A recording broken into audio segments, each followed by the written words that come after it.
Hello everyone, कैसे हो आप सब लोग। आई होप कि आप सभी बहुत अच्छे होंगे।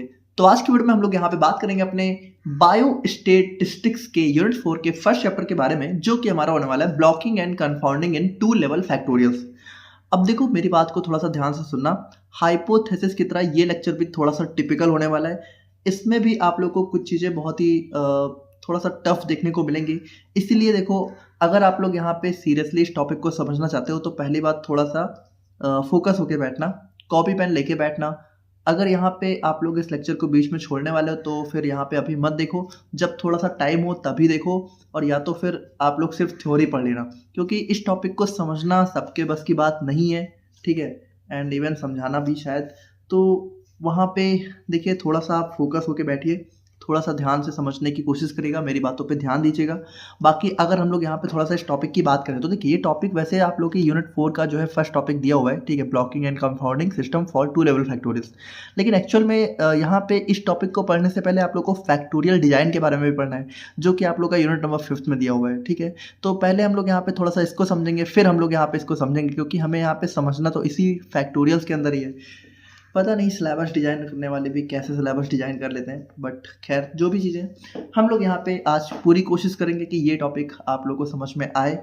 और बाकी इसकी जो भी नोट्स है वो आपको हमारे ऐप इम्परफेक्ट फार्मेसी पर देखने को मिल जाएगी, तो आप वहाँ से नोट्स एक्सेस कर सकते हैं। बाकी इन सारी बातों के साथ मेरा नाम है अर्षित पांडे। आप लोग कॉपी और पेन लेके बैठ जाइए और हम लोग अपना आज का वीडियो स्टार्ट करते हैं।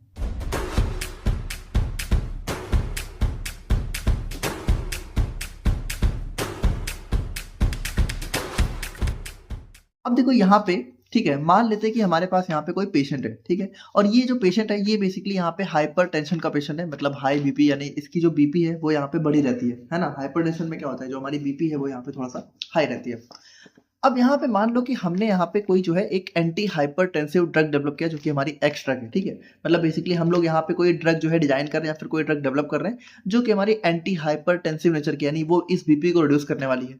तो हम क्या करते हैं, हम यहाँ पे इस पेशेंट को जो है इस ड्रग को देते हैं, ठीक है, इस पेशेंट को। और यहाँ पे हम देखते हैं कि यहाँ पे इसका बेसिकली बीपी थोड़ा सा रिड्यूस हो रहा है, ठीक है। अब वो कितना हो रहा है, क्या हो रहा है, वो सब बात की बात है। हमने क्या किया, देखो यहाँ पे हमारे पास एक पेशेंट है, हमने यहाँ पे डेवलप करी एक एंटी हाइपरटेंसिव ड्रग। हमने यहाँ पर इस ड्रग को जो है इस पेशेंट को दिया, और पेशेंट को जब हमने दवा दी, ध्यान से सुनना, पेशेंट को जब हमने दवा दी तो पेशेंट का बीपी रिड्यूस हो गया, सिंपल है। अच्छा, अब देखो यहाँ पे हम लोग क्या कर सकते हैं, जैसे ये जो दवा है, ठीक है, इस दवा को हम लोग यहाँ पे दो तरीके से इस पेशेंट को दे सकते हैं। जैसे एक बार हम लोग यहाँ पे इस दवा की लो डोज दे सकते हैं, जैसे मान लो 100 mg हमने दी एक बार, ठीक है। और तब हम लोग यहाँ पे चेक करते हैं कि बीपी कितना रिड्यूस हुआ। और एक बार हम लोग क्या करते हैं, इसी दवा की, ठीक है, इसी सेम दवा की हम लोग यहाँ पे डोज थोड़ा सा बढ़ा देते हैं, हाई डोज दे देते हैं। और यहाँ पे बेसिकली कह सकते हो 100 के बजाय हमने 150 mg दे दी। और अब हम लोग यहाँ पे अगेन चेक करते हैं कि बीपी यहाँ पे कितना कम हुआ। अब देखो यहाँ पे अगर आप लोग कुछ चीजें समझो, तो जैसे हम लोग यहाँ पे क्या है कि जब हम लोग यहाँ पे डोज को चेंज कर रहे हैं, तो यहाँ पे जैसे देखो लो डोज पे बीपी देखो कितना हुआ। जैसे बीपी अगर इसका 160 था, तो लो डोज देने पे यानी 100 mg ड्रग देने पे इस पेशेंट का बीपी कितना हो गया, 140। और वहीं पे जब हमने यहाँ पे हाई डोज दी 150 mg दी, तो इस पेशेंट का बीपी जो है 160 से घटकर कितना हो गया, 120। यानी हाई डोज में बीपी कितना रिड्यूस हुआ, 40 पॉइंट, ठीक है। और यहाँ पे लो में कितना रिड्यूस हुआ, जो है सिर्फ 20, है ना, सिर्फ 20 से कम हुआ।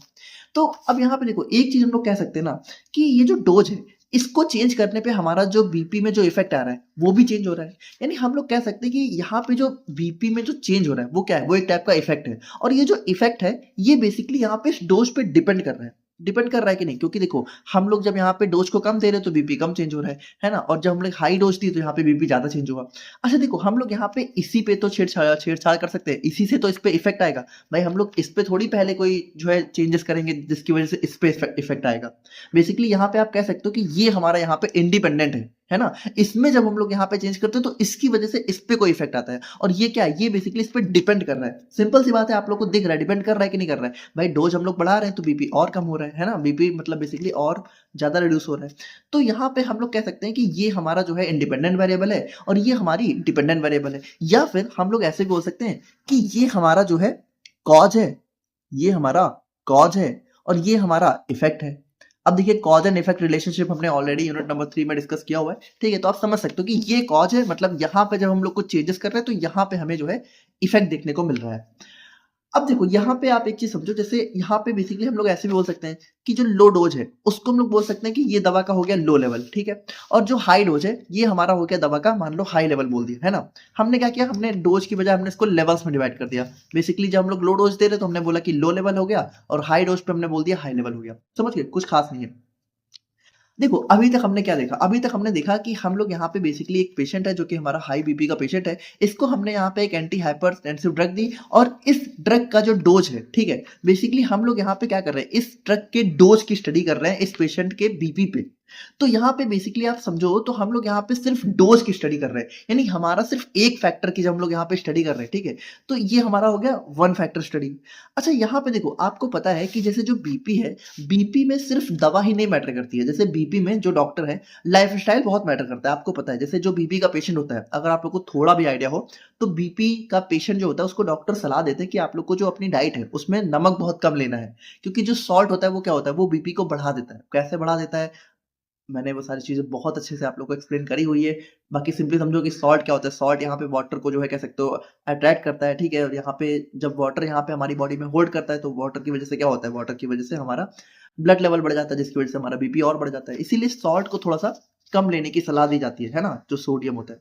तो यहाँ पे आप ये समझो कि सिर्फ दवा देने से, अगर हम लोग यहाँ पे सिर्फ ये चेक करें, थोड़ा समझना कि हम लोग सिर्फ ये चेक करें कि हमने दवा कितनी दी, और उससे हम लोग यहाँ पे सिर्फ अगर इफेक्ट देखें तो वो बहुत सही नहीं होगा। बेसिकली हमें यहाँ पे क्या चाहिए, हम लोग यहाँ पे अच्छी स्टडी तब मानेंगे जब हम लोग यहाँ पे दवा के साथ साथ, मतलब दवा की डोज के साथ साथ हम लोग यहाँ पे उसकी डाइट पर भी स्टडी करें। मतलब हम लोग ये भी देखें कि जो डाइट है वो कैसी ले रहा है बंदा, है ना। कहीं वो डाइट की हाई सॉल्ट वाली डाइट ले रहा है, कहीं वो लो सॉल्ट वाली डाइट ले रहा है। तो यहाँ पे देखो बेसिकली आप समझो कि अब हम लोग क्या करेंगे कि अभी तक हम लोग यहाँ पे जो पेशेंट है उस पर सिर्फ अपने एक फैक्टर की स्टडी कर रहे थे, वो एक फैक्टर क्या था, दवा की डोज। लेकिन अच्छी स्टडी कब होगी, अच्छी स्टडी तब होगी जब हम लोग यहाँ पे इस डोज के साथ साथ इस डाइट का इफेक्ट भी चेक करें। अब यहाँ पे देखो, अब अगर हम लोग यहाँ पे इस तरीके से मान लो करेंगे भी, ठीक है, तो हम लोग यहाँ पे डोज में देखो, डोज में दो तरह की स्टडी कर सकते हैं। एक हो गया हमने लो डोज पे स्टडी करी, एक हमने हाई डोज पे करी। उसी तरीके से डाइट में भी हम लोग यहाँ पे चेक कर सकते हैं कि जो बंदा है, ठीक है, वो जब हाई सॉल्ट वाली डाइट ले रहा है, हाई सॉल्ट वाली डाइट ले रहा है तब क्या इफेक्ट आ रहा है, और लो सॉल्ट वाली डाइट ले रहा है तब क्या इफेक्ट आ रहा है। अच्छा देखो, डोज और डाइट, ठीक है, ये दोनों ही हमारे यहाँ पे क्या हो जाएंगे, ये दोनों ही हमारे यहाँ पे इस केस में हो जाएंगे इंडिपेंडेंट वेरिएबल, ठीक है। और जो बीपी रिड्यूस हो रहा है ये हमारा बेसिकली डिपेंडेंट वेरिएबल हो जाएगा।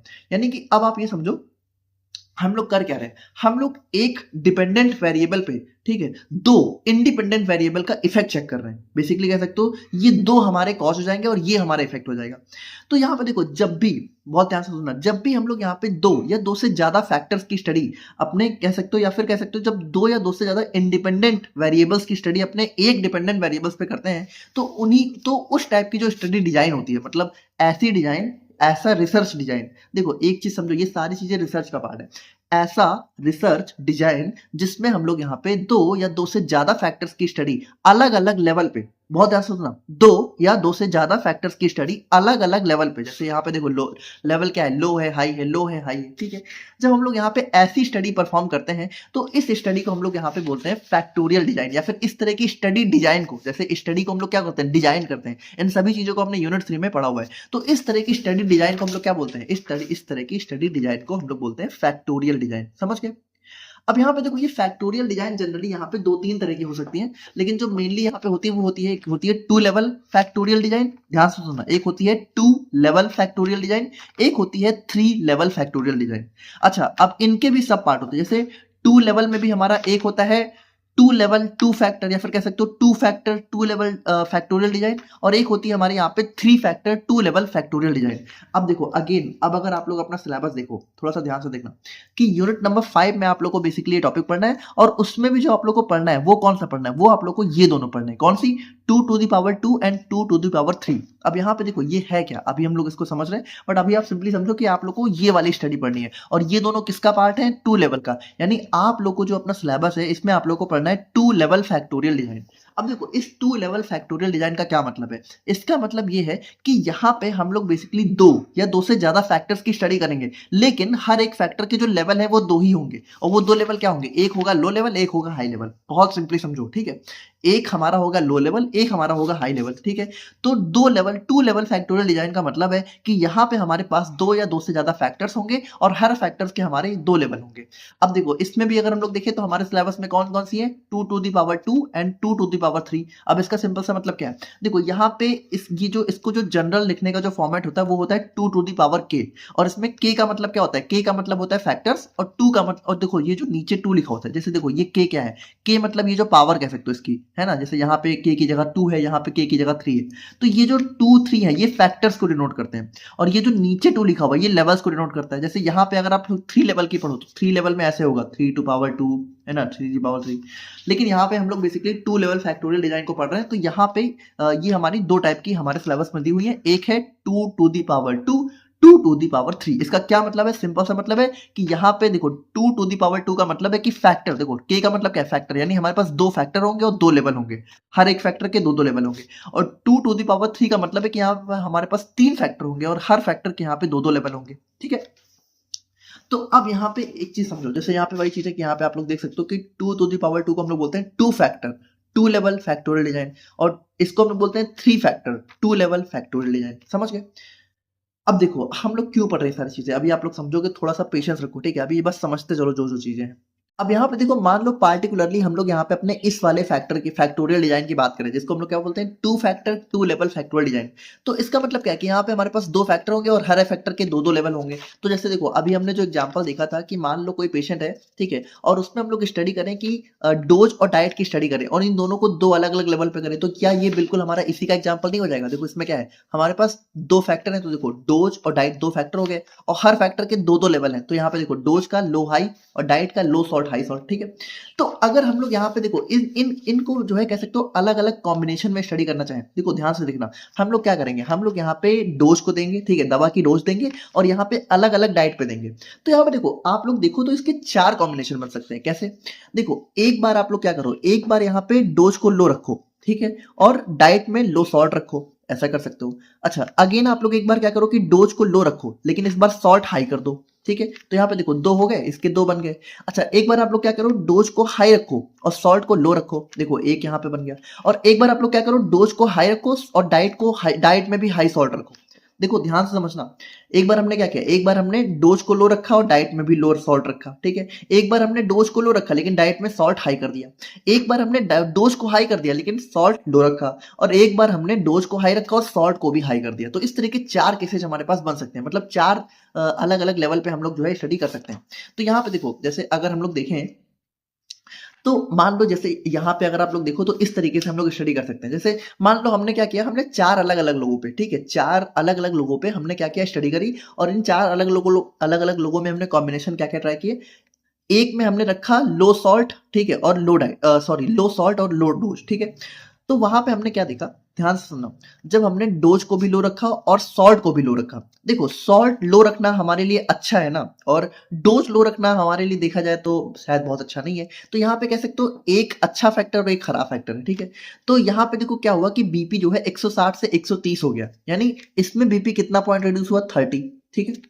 अच्छा एक बार हमने क्या किया, डोज को हाई रखा लेकिन सॉल्ट को लो रखा, ठीक है, दूसरे वाले पेशेंट में, तो यहाँ पे बीपी देखो कितना रिड्यूस हुआ, यहाँ पे 160 से 110 हो गया, ठीक है? यानी कि लगभग कह सकते हो 50 रिड्यूस हुआ। देखो यहाँ पे अगर आप लोग देखो तो क्या हो रहा है, यहाँ पे डोज हाई है ना, यानी दवा की डोज हाई है, और सॉल्ट लो है, यानी कि डाइट भी बड़ी अच्छी है, तो यहाँ पे देखो बीपी बहुत ज्यादा रिड्यूस हो गया। अच्छा अगेन अगर तीसरा वाला केस देखो तो यहाँ पे डोज लो कर दी है और सॉल्ट हाई कर दिया है, देखो सॉल्ट भी हाई है मतलब डाइट भी बड़ी खराब है और डोज भी हम लोग कम दे रहे हैं, तो यहाँ पे बीपी देखो कितना रिड्यूस हुआ, सिर्फ 160 से 150, यानी सिर्फ 10 पॉइंट रिड्यूस हुआ। और एक बार हमने क्या किया कि डोज को हमने हाई रखा, ठीक है, चलो दवा तो ज्यादा दे दी लेकिन वहां पे डाइट भी थोड़ा हाई सॉल्ट वाली है, ठीक है, मतलब डाइट खराब है लेकिन फिर भी हमने चलो दवा ज्यादा दे दी, तो भी अगर आप लोग देखो तो यहाँ पे अच्छा खासा रिड्यूस हमें देखने को मिला जो कि 40 है, ठीक है?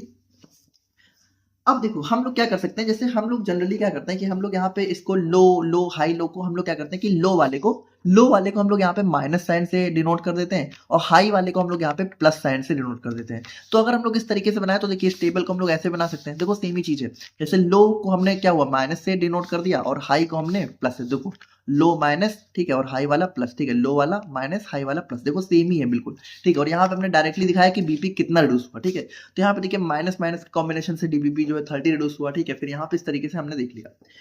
अब यहाँ पे देखो अगर आप लोग सिंपली समझो तो इसी इसी को हम लोग बोलते हैं फैक्टोरियल डिजाइन, ठीक है। बेसिकली जो two to the power two factorial design है, उसका मतलब क्या है? उसका मतलब यही है कि हम लोग यहाँ पे क्या करते हैं, हम लोग यहाँ पे चार अलग अलग कॉम्बिनेशन बनाकर जो है कह सकते हो चार बार, है ना, कह सकते हो चार बार हम लोग यहाँ पे ट्रायल को परफॉर्म करते हैं, या फिर जो भी हमारी स्टडी है उसको हम लोग यहाँ पे चार बार परफॉर्म करके, और चारों हमारे केस अलग अलग होते हैं। मतलब किसी में हमारा जो एक फैक्टर है वो लो है, किसी में एक हाई है, किसी में दोनों हाई है, किसी में दोनों लो है, और किसी में फिर जो है दूसरा वाला हाई है पहला वाला लो है। इस तरीके से जब हम लोग यहाँ पे स्टडी करते हैं तो इसी को हम लोग बोलते हैं फैक्टोरियल डिजाइन। और यहाँ पे ये किसका एग्जाम्पल है? ये एग्जाम्पल है इस वाले का, ठीक है। किसका? Two to the power two का। क्यों? क्योंकि यहाँ पे देखो जब हमारे पास दो फैक्टर होंगे और हर फैक्टर के दो लेवल होंगे तो हमारे चार ही केस बन सकते हैं। तो इस तरीके से देखो ये हमारा होता है टू लेवल फैक्टोरियल डिजाइन का, कह सकते हो इस तरीके से हम लोग यहाँ पे स्टडी परफॉर्म करते हैं। अब यहाँ पे आप लोग सोच रहे होंगे कि इससे आप लोग को पता क्या चला। देखो वैसे तो इससे जो हमें पता चलता है वो हम लोग यहाँ पे कैलकुलेट करके पता लगाते हैं, ध्यान से सुनना। लेकिन अगर आप लोग इस एग्जाम्पल को देखो तो ये एग्जाम्पल इतना सिंपल मैंने लिया है कि इसमें आप लोग देख के भी पता लगा सकते हो कि अब आप मुझे एक बात बताओ कि अगर डॉक्टर को डिसाइड करना हो कि मुझे कौन सा कॉम्बिनेशन ट्राई करना है, जैसे मान लो हम लोग इतने सारे कॉम्बिनेशन क्यों परफॉर्म कर रहे हैं, जैसे हम लोग यहाँ पे चार चार बार हमने ट्रायल क्यों परफॉर्म किया, या फिर चार कॉम्बिनेशन क्यों परफॉर्म किया, या फिर चार अलग अलग पेशेंट को चार अलग अलग तरीके से क्यों हमने दवा और डोज दी, या फिर कह सकते हो डोज और डाइट दी, क्योंकि हमें पता लगाना है कि बेस्ट कौन सा है। तो अब यहाँ पे देखो, यहाँ पे तो आप लोग देख के ही पता लगा सकते हो कि भाई बेस्ट कौन सा है, क्योंकि देखो यहाँ पे जो बेस्ट होगा उसने सबसे ज्यादा बीपी रिड्यूस किया होगा। तो यहाँ पे देखो सबसे ज्यादा बीपी किसने रिड्यूस किया? इस दूसरे वाले ने। और दूसरे वाले में देखो बेस्ट क्या है, दूसरे वाले में क्या क्या चीजें हैं, डोज भी हाई है और डाइट भी लो सॉल्ट वाली, यानी डाइट भी बड़ी अच्छी है और डोज भी दवा की हाई है। तो ये कॉम्बिनेशन सबसे बेस्ट निकल के आ रहा है ना। ये हमने देख के ही पता लगा लिया। लेकिन एक्चुअल में देखो, एक्चुअल में जैसे हमारे पास जो रियल वर्ल्ड में जो डाटा होता है वहां पे देख के इतनी आसानी से हम लोग नहीं पता लगा पाते हैं, ठीक है। और वहां पे हमेशा बीपी को रिड्यूस करने वाला केस भी नहीं होता है। तो वहां पे ना हम लोग कैलकुलेशन परफॉर्म करते हैं। तो वहां पे कैलकुलेशन कैसे परफॉर्म करते हैं? देखो ये जो हमारे पास टेबल निकल के आई है, ठीक है, जो कि हमें इस फैक्टोरियल डिजाइन से मिली है, ये फैक्टोरियल डिजाइन से जो टेबल निकल के आई है हमें क्या क्या बताती है? देखो ये ना अभी आप लोग को दिख रहा होगा कि ये बेसिकली हमें यही बताएगी, है ना। ये हमें क्या बताएगी? यही बताएगी कि इसमें जो इसमें बेस्ट कॉम्बिनेशन कौन सा है। लेकिन सिर्फ यही नहीं बताती है, बल्कि हमें बहुत सी चीजें बताती है। सबसे पहले तो ये हमें ये भी बताती है कि इस पूरी टेबल में, ठीक है, इन चारों कॉम्बिनेशन में सिर्फ डोज का कितना इफेक्ट है, ये भी हमें ये टेबल बता सकती है। बहुत ध्यान से सुनना, ये बहुत इंपॉर्टेंट चीज है कि सिर्फ, ठीक है, जैसे देखो यहाँ पे अगर आप लोग देखो तो हमने हर बार क्या है, हमने हर बार डोज को जो है डाइट के साथ दिया है अलग अलग, है ना। तो आप लोग सोच रहे हो कि हम लोग कैसे पता लगाएंगे कि सिर्फ डोज का कितना इफेक्ट है, क्योंकि हमने हर बार तो डाइट चेंज कर दी है। लेकिन फिर भी आप लोग पता लगा सकते हो, इसका एक फॉर्मूला होता है। क्या होता है अभी हम लोग देखेंगे, ठीक है। तो हम लोग यहाँ पे बहुत इंपॉर्टेंट चीज सुनो कि अब डोज क्या है। डोज को अगर हम लोग यहाँ पे फैक्टर ए मान लें, ठीक है, और डाइट को हम लोग फैक्टर बी मान लें बेसिकली, तो हम लोग कह सकते हैं कि हम लोग यहाँ पे इस टेबल की हेल्प से, या फिर इस चार्ट की हेल्प से, या फिर कह सकते हो फैक्टोरियल डिजाइन की हेल्प से हम लोग ये भी पता लगा सकते हैं कि सिर्फ फैक्टर ए का अपना कितना इफेक्ट है, या फिर सिर्फ फैक्टर ए की वजह से क्या चेंजेस हो रहे हैं, ये भी पता लगा सकते हैं। और सिर्फ फैक्टर बी, यानी मान लो जो हमारा डाइट है वो क्या है, फैक्टर नंबर बी है, तो सिर्फ फैक्टर बी की वजह से क्या चेंज हो रहा है, ये भी पता लगा सकते हैं। और हम लोग यहाँ पे ये भी पता लगा सकते हैं कि क्या ए और बी में असल में कोई रिलेशन है भी या नहीं है। थोड़ा ध्यान समझना, हम लोग यहाँ पे ये भी पता लगा सकते हैं कि क्या डोज और डाइट में कोई इंटरेक्शन है, क्या ये दोनों एक दूसरे पे कुछ डिपेंड कर रहे हैं, क्या ये दोनों की वजह से कोई चेंजेस हो रहे हैं। अब हालांकि देखो यहाँ पे हमें टेबल देख के दिख रहा है कि हाँ इन दोनों की वजह से चेंजेस हो रहे हैं, लेकिन एक्चुअल में यहाँ पे आप समझो वही बात है कि मैंने बहुत इजी केस लिया है ना। हम लोग तो ये तो मैंने आप लोगों को समझाने के लिए है, लेकिन एक्चुअल में जो है बहुत सारे कॉम्प्लेक्स केसेस होते हैं। तो उन कॉम्प्लेक्स केसेस को जब हम लोग यहाँ पे फैक्टोरियल डिजाइन में कन्वर्ट करते हैं तो हमें क्या क्या चीजें पता लगती हैं। हमें यहाँ पे मान लो हम लोग किसी दो फैक्टर की स्टडी कर रहे हैं, ए और बी, तो फैक्टोरियल डिजाइन से हमें क्या क्या पता चलता है। सबसे पहले हमें पता चलता है कि हमारा ए का इंडिविजुअल इफेक्ट कितना है, ठीक है। फिर हमें पता चलता है कि बी का इंडिविजुअल इफेक्ट कितना है, और फिर हमें ये पता चलता है कि क्या ए और बी में कोई रिलेशन है भी या नहीं है। अब देखो यहाँ पे कैसे पता चलता है, तो उसके लिए हमारे पास कुछ फॉर्मूले होते हैं। कैसे? तो आप लोग यहाँ पे देखना कि देखो अगर हमें फैक्टर ए या फैक्टर बी का इंडिविजुअल इफेक्ट निकालना हो तो उसका फॉर्मूला क्या होता है? उसका फॉर्मूला होता है sum of responses at high level minus sum of responses at low level divided by 2। मुझे पता है आप लोग बहुत कंफ्यूज हो रहे हो, ये सब क्या लिखा है, बहुत ईजी है, बहुत ईजी है, ठीक है। देखो इसका मतलब क्या है, इसका मतलब ये है कि मान लो आप लोग को इंडिविजुअल, जैसे मान लो आप लोग को ए का इफेक्ट निकालना है, ठीक है। ए मतलब कि मान लेते हैं कि हमें डोज का इफेक्ट निकालना है, तो यहाँ पे इसका फॉर्मूला क्या है, sum of responses at high level, यानी कि जो डोज है, यानी जिसका आप निकाल रहे हो बेसिकली उसका जो हाई लेवल पे जो रिस्पॉन्स है, तो हाई लेवल देखो यहाँ पे डोज का हाई लेवल क्या है, डोज का हाई लेवल देखो कहाँ कहाँ है, तो डोज का हाई लेवल एक तो यहाँ पे है और एक तो यहाँ पे है ना। देखो सिर्फ डोज की बात कर रहे हैं, डाइट को हटाओ, डाइट को देखना भी मत।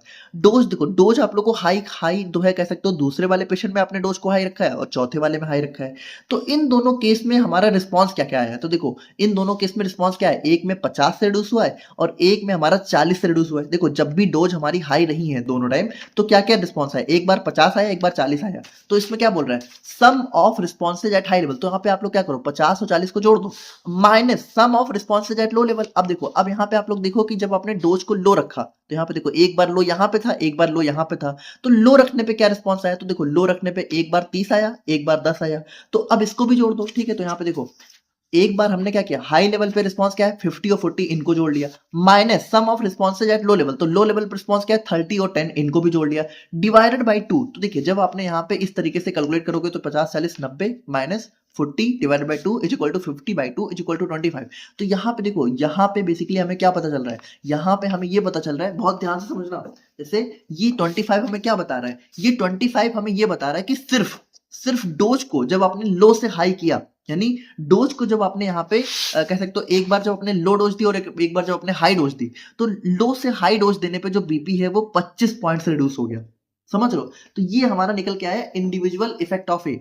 देखो हम लोग यहाँ पे क्या पता लगा रहे हैं, जैसे हम लोग यहाँ पे डोज को अलग अलग लेवल पे दे रहे हैं ना, एक बार हमने लो लेवल पे दिया, एक हमने हाई लेवल पे दिया। अब ऑल्सो यहाँ पे हमने दोनों का जो दोनों को साथ में दिया है, हमारे पास 2 फैक्टर है, लेकिन अगर हम लोग इन 2 फैक्टर में भी सिर्फ ये पता लगाना चाहें कि डोज अपना कितना इफेक्ट शो कर रही है, तो डोज यहाँ पे जब आप लोग लो से हाई दे रहे हो, ठीक है, यानी लो से हाई बढ़ाने पे जो डोज है वो 25 पॉइंट से बीपी को रिड्यूस कर रही है, यानी हाई डोज देने में ज्यादा फायदा हो रहा है, बेसिकली हमें ये पता चला। अच्छा, यहीं पे अगर आप लोग मान लो फैक्टर बी का निकालना चाहो इंडिविजुअल इफेक्ट, यानी कि जो डाइट है उसका इंडिविजुअल इफेक्ट कितना है, ठीक है, तो देखो डाइट में भी सेम फॉर्मूला लगेगा। देखो डाइट में भी सम ऑफ रिस्पॉन्सेज एट हाई, तो यहाँ पे देखो हाई डाइट पे, जैसे हाई सोडियम पे देखो क्या क्या रिस्पॉन्स है, एक बार 10 है एक बार 40 है, सिंपल है। तो यहाँ पे देखो 10 प्लस 40, तो यहाँ पे देखो 40 प्लस 10 या फिर 10 सेम ही है, minus sum of responses at low level, तो यहाँ पे देखो लो लो, तो लो पे क्या है एक बार 30 एक बार 50 है, तो यहाँ पे देखो 30 प्लस 50 डिवाइडेड बाई 2, तो ये क्या आ जाएगा 50 minus 80 divide by 2 is equal to minus 30 by 2 is equal to minus 15। बहुत ध्यान से सुनना, ये माइनस 15 क्या इंडिकेट कर रहा है, ये माइनस 15 यहाँ पे बेसिकली देखो माइनस 15 ये इंडिकेट कर रहा है, देखो जैसे जब यहाँ पे प्लस 25 आया था, तो प्लस 25 का मतलब क्या है, देखो यहाँ पे प्लस का मतलब ये है कि बीपी आपका रिड्यूस हो रहा है, लेकिन अगर यही नंबर माइनस में आ जाएंगे तो माइनस में आने का मतलब है कि बीपी आपका बढ़ रहा है। देखो समझना, यहाँ पे प्लस माइनस का खेल समझना। देखो मुझे पता है थोड़ा कंफ्यूजिंग है, अगर आप लोग को मैथ समझ में आती है तो ही ये टॉपिक समझ में आएगा, अगर मैथ एकदम पल्ले नहीं पड़ती है ना तो मुझे पता है बहुत कंफ्यूजन हो रही होगी, लेकिन थोड़ा समझना, जैसे यहाँ पे ये जो हमारा 30 50 10 40 है, ये है क्या, ये बेसिकली बीपी के रिड्यूस का नंबर है ना। अगर मान लो ये ऑलरेडी माइनस में होता तो हम लोग कहते कि हाँ चलो, यहाँ पे अगर ये ऑलरेडी माइनस में होता तो हम लोग कहते कि ये माइनस दिखा रहा है कि बीपी कितना कम हो रहा है, लेकिन अगर ये प्लस में है तो ये प्लस में क्या दिखा रहा है कि बीपी 30 से कम हो रहा है। लेकिन अगर आपने यहाँ पे जो डाइट है, डाइट में जब आपने वैल्यू निकाली तो कितनी आ रही है -15। -15 का मतलब क्या है, -15 का मतलब है कि ये जो डाइट है ये आपकी बीपी बढ़ा रही है, लेकिन कब, यहाँ पे देखो हम लोग हमेशा लो से हाई पे इफेक्ट चेक कर रहे हैं कि लो से हाई देने पे क्या चेंज हो रहा है। तो देखो जब डोज को आप लोग लो से हाई दे रहे हो तो बीपी क्या हो रहा है, बीपी कम हो रहा है 25 पॉइंट से। लेकिन अगर देखो सेम, देखो बहुत कॉमन सेंस है, लेकिन अगर डाइट को आपने लो सॉल्ट से हाई सॉल्ट किया तो यहाँ पे बीपी क्या होगा, बीपी इंक्रीज हो जाएगा 15 से। मतलब यहाँ पे देखो ये क्या है, ये डाइट का इंडिविजुअल इफेक्ट है, मतलब जब आप लोग यहाँ पे दवा नहीं दे रहे हो, समझ लो। जैसे यहाँ पे ये क्या है, ये जो वैल्यू निकल के आई है 25, ये डोज का इंडिविजुअल इफेक्ट है, यहाँ पे डाइट में हम लोग कोई चेंजेस नहीं कर रहे। और वहीं पे ये भी क्या है, ये भी हमारी डाइट का इंडिविजुअल इफेक्ट है कि अगर मान लो पेशेंट को आप दवा ना दो और उसके बाद उसकी जो डाइट है वो भी खराब कर दो, जैसे देखो बहुत कॉमन केस है, आप लोग यहाँ पे खुद ही एज्यूम करो कि कोई बीपी का पेशेंट है, वो मान लो दवा भी नहीं ले रहे हैं और उसके बाद वो अपनी डाइट में जो है भर भर के नमक खा रहा है, तो क्या होगा, क्या उसका बीपी सही होगा? भाई उसका बीपी और बढ़ेगा और खराब होगा, उसकी हालत और खराब होगी। तो देखो यही तो ये दिखा रहा है, -15 का मतलब यहाँ पे यही है कि जो बीपी है, ठीक है, वो लो सॉल्ट से हाई सॉल्ट देने पे बीपी बढ़ जाएगा। तो यहाँ पर देखो वही चीज है कि हमेशा जो है मैथ्स हमें एक सही आंसर ही जो है निकाल के देती है ना, जो कि लॉजिकली भी देखो कितना करेक्ट है। तो यहाँ पे देखो एक तो हमें ये पता चल गया क्या कि जो इंडिविजुअल इफेक्ट ऑफ ए है वो कितना है, ठीक है, और डाइट का इंडिविजुअल इफेक्ट कितना है वो भी हमें पता चल गया है ना। देखो जब हमने डोज को हम लोग अगर लो से हाई देंगे तो बीपी कितना 25 से कम हो जाएगा, लेकिन अगर आपने डाइट को लो से हाई किया, ठीक है, तो बीपी हमारा 15 से क्या होगा, 15 से बढ़ जाएगा। तो ये चीज आप लोग समझना। बाकी अब अगर हम लोग यहाँ पे देखें तो देखिए तीसरा एक और पॉइंट इसमें था, इसमें क्या था, डाइट और डोज का इंटरेक्शन भी हम लोग चेक कर सकते हैं। तो ये कैसे करेंगे, देखो इसको करने का फॉर्मूला क्या है, देखो इसको करने के लिए सबसे पहले आप लोग को एक चीज कैलकुलेट करनी होगी, वो क्या होगा, वो आप लोगों को होगा डोज प्लस डाइट। देखो हम लोग क्या चेक कर रहे हैं, हम लोग चेक कर रहे हैं कि डोज और डाइट में कोई इंटरेक्शन है कि नहीं है, हमें ये चेक करना है। तो इसको चेक करने के लिए सबसे पहले आप लोग को डोज और डाइट को जो है जोड़ना पड़ेगा। तो देखो डोज और डाइट को जोड़ने का मतलब है कि यहाँ पे आप लोग को बेसिकली बस इसी को जोड़ देना है। तो जैसे देखो अगर हम लोग यहाँ पे डोज प्लस डाइट का एक कॉलम बना लें और यहाँ पे अपनी इन वैल्यूज को जोड़ें, तो यहाँ पे देखो माइनस माइनस क्या होता है, माइनस माइनस हमेशा क्या होता है, प्लस होता है। उसके बाद देखो प्लस और माइनस क्या होता है, हमेशा माइनस होता है। उसके बाद यहाँ पे भी देखो तो माइनस प्लस हमेशा क्या होता है, माइनस होता है, और प्लस प्लस हमेशा तो प्लस होता ही है। तो यहाँ पे देखो यहाँ पे हमने देखा कि हमने क्या किया, एक कॉलम हमने और बना लिया डोज और डाइट का। अब इस कॉलम की हेल्प से, ठीक है, इसकी हेल्प से हम लोग ये भी पता लगा सकते हैं कि असल में डोज और डाइट में कोई रिलेशन है भी या नहीं है। असल में देखो एक चीज समझना, मुझे पता है आप लोग को यहाँ पे खुद से देख के समझ में आ रहा है, बट ये समझो कि ये तो एक एग्जाम्पल है, हम लोग तो थ्योरी समझना चाह रहे हैं ना। तो थ्योरी यहाँ पे ये भी बताती है कि जब आप लोग यहाँ पे फैक्टोरियल डिजाइन परफॉर्म करते हो, तो वहां पे आप लोग ये भी पता लगा सकते हो कि जो दो फैक्टर्स हैं जिन पे आपने ये डिजाइन स्टडी परफॉर्म करी है, वो दो फैक्टर्स असल में एक दूसरे से रिलेटेड है भी या नहीं है, या फिर कोई इन दोनों का आपस में इंटरेक्शन है भी या नहीं है। तो कैसे, तो इसका फॉर्मूला क्या होता है, इसका फॉर्मूला होता है sum of responses at A B plus minus sum of responses at A B minus. अब देखो sum of responses at A B plus का मतलब क्या है कि ए बी यानी ए और बी, यानी कि देखो डबल जो डाइट क्या है, ए और बी है ना। तो ए और बी जहां जहां प्लस है वहां पे जो वैल्यू है उनको जोड़ दो और उसके बाद माइनस कर दो जहां जहां ए बी माइनस है। तो यहाँ पे देखो ए बी प्लस कहाँ का है, पहले और लास्ट में, तो पहले और लास्ट में वैल्यू क्या है, 30 प्लस 40, ठीक है। तो यहाँ पे देखो 30 प्लस 40 क्या हो जाएगा, 70 हो जाएगा।